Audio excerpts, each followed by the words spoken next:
Hello, everyone, and welcome back to the Fluctus channel.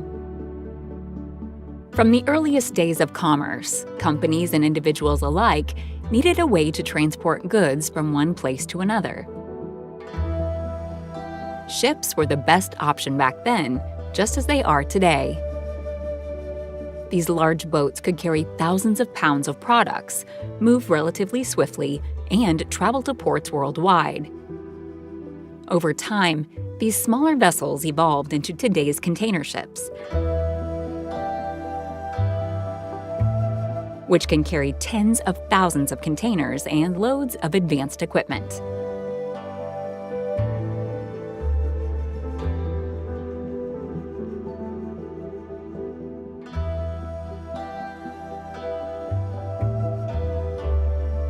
In the 1700s and 1800s, galleons and other wooden sailing ships were the primary methods of moving cargo from place to place. Unfortunately, the cargo was loaded and unloaded by hand, which was labor-intensive and time-consuming. Different ships were also designed to carry different cargo types, making loading and unloading inefficient.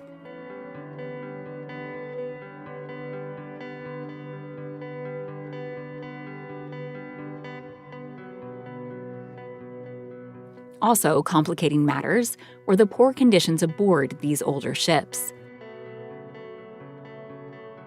Rotted wood and bad storage practices could quickly spoil shipments of food and other organic materials before they get to their destination.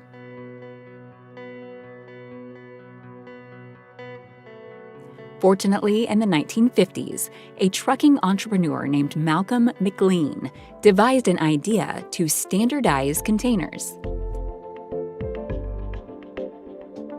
These new self-contained steel boxes could be easily loaded onto a truck, train, or ship, while the ships could get the most out of each journey.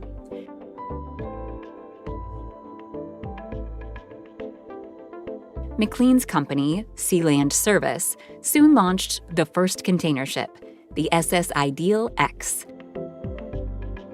The Ideal X was 524 feet long and could carry 58 33-foot containers at once. Containerization quickly gained popularity due to its efficiency and cost-effectiveness. By the 1970s, most of the cargo was being shipped in containers.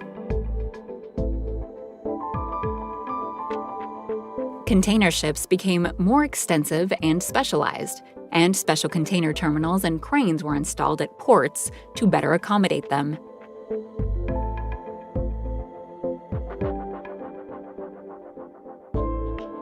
Among the largest ever constructed is the OOCL Hong Kong, which is 1,311 feet long.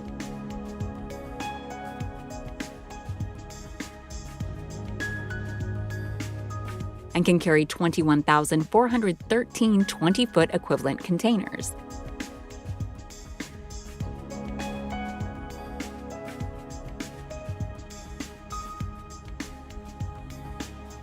And the Evergreen Everalot, which is 1,312 feet long and has a TEU capacity of 24,004.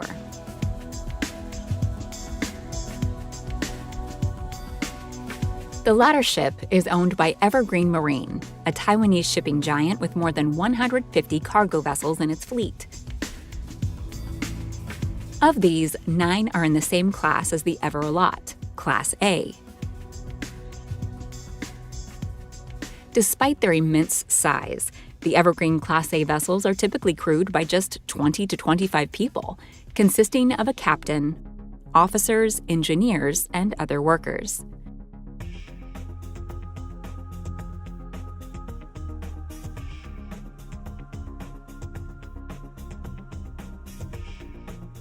Life on board an A container ship can be both challenging and rewarding. The crew works long hours, often spending several months at sea before returning home.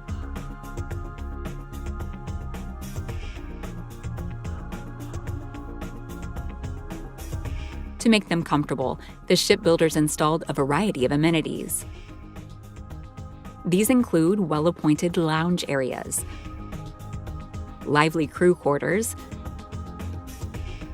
as well as gyms and recreation rooms where the crew can relax and unwind during their off hours.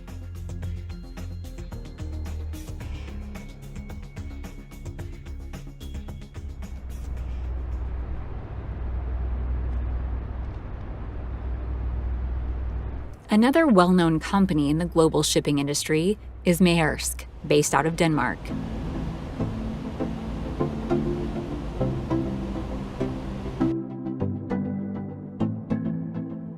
Maersk's Triple-E-class vessels have similar dimensions to the Evergreen Class A's, but have slightly less carrying capacity. The work schedule on these 1,300-foot ships typically follows a rotating shift pattern, where crew members work in shifts of 4 to 6 hours for a period of several months.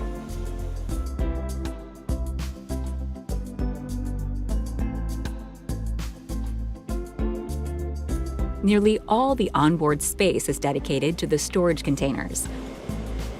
So most of the crew is located in the tower, which stores the bridge and crew quarters. The engine room is located at the stern of the ship on the lower decks.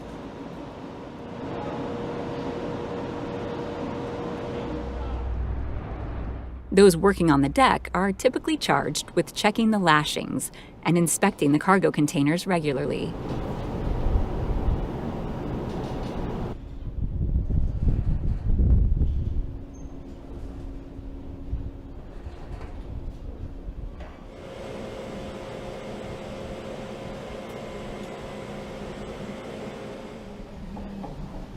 There is also a mess and kitchen on board where crew members can enjoy their daily meals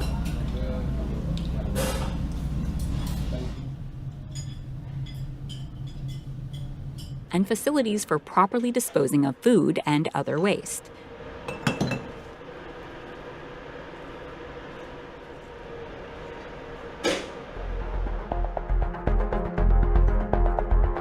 Constructing a vessel of this size and weight is done in sections, each of which is fabricated indoors.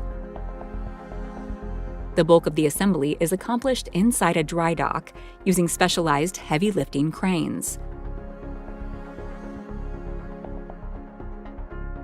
As each section is moved into place, they will be welded together to form a complete whole.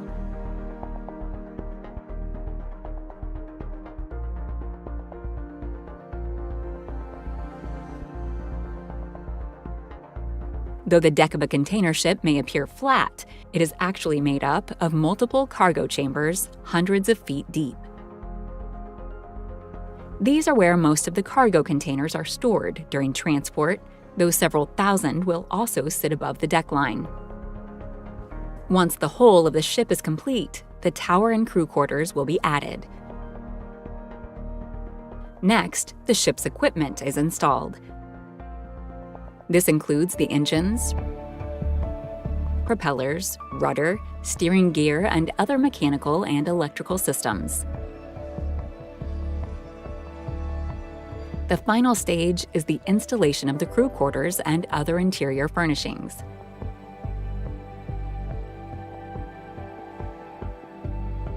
From design to completion, the average large-scale container ship will cost tens or hundreds of millions of dollars.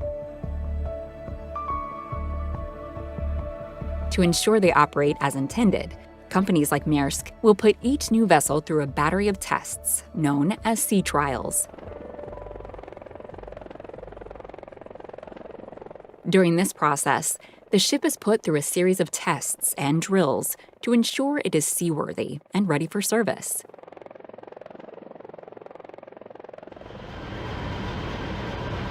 Over several weeks, the crew and engineers will examine the ship's propulsion systems, steering systems, navigation equipment, and safety features.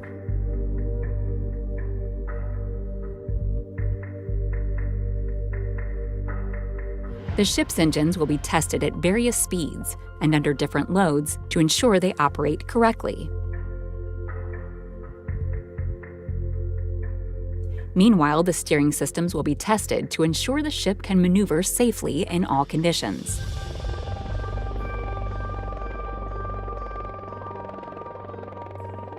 Once the sea trials are complete and necessary adjustments have been made, the ship will be officially delivered to the buyer and can begin its service.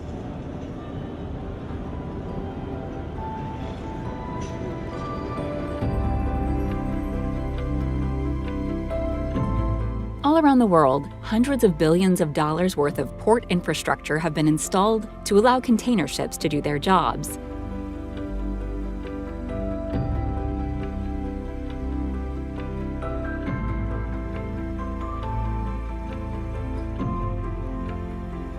These include massive heavy-lifting cranes and acres of port facilities where the offloaded containers can be stored, cataloged, and taken to their final destination, usually by train or truck. One of the largest and deepest container terminals in the world is Minami Honmoku in Yokohama, Japan. The terminal is situated on a man-made island in Tokyo Bay and covers an area of approximately 127 hectares. It has a total quay length of 2,500 meters and is equipped with 12 berths, each of which can accommodate even the largest container ships. The terminal is exceptionally advanced and equipped with state-of-the-art container handling solutions. These include automated stacking cranes,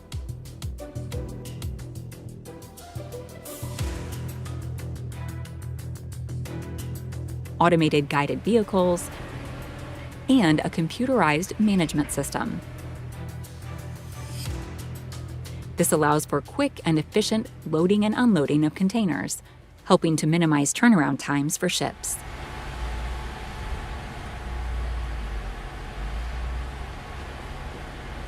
Automated or not, the container loading process is crucial to the success of any shipment. This is accomplished using a variety of machinery, particularly cranes. These move the containers into place, while workers on the ship lock them into place. All containers have locking mechanisms at the corners, so the first is attached to the hull, and each subsequent container in the stack is attached to the one underneath it.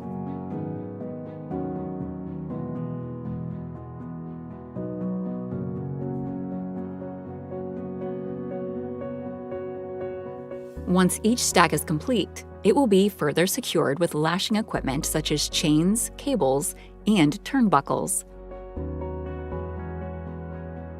The crew also checks the weight and distribution of the containers throughout the process to ensure that the ship is properly balanced.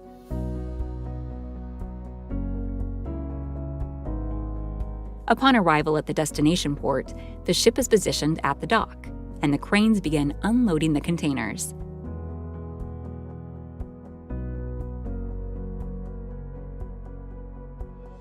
The crane operator uses twist locks to release the container from the ship's deck individually.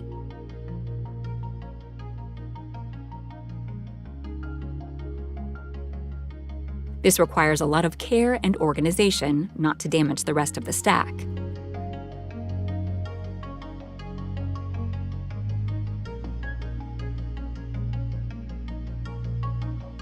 Depending on the container's final destination, it may be put onto a truck for immediate storage or loaded into a freight semi for delivery.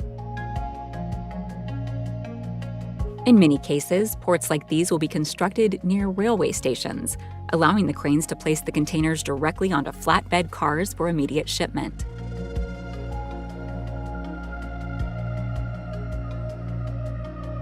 Given the fact that the largest ships can carry more than 20,000 containers, this process can take up to 3 days.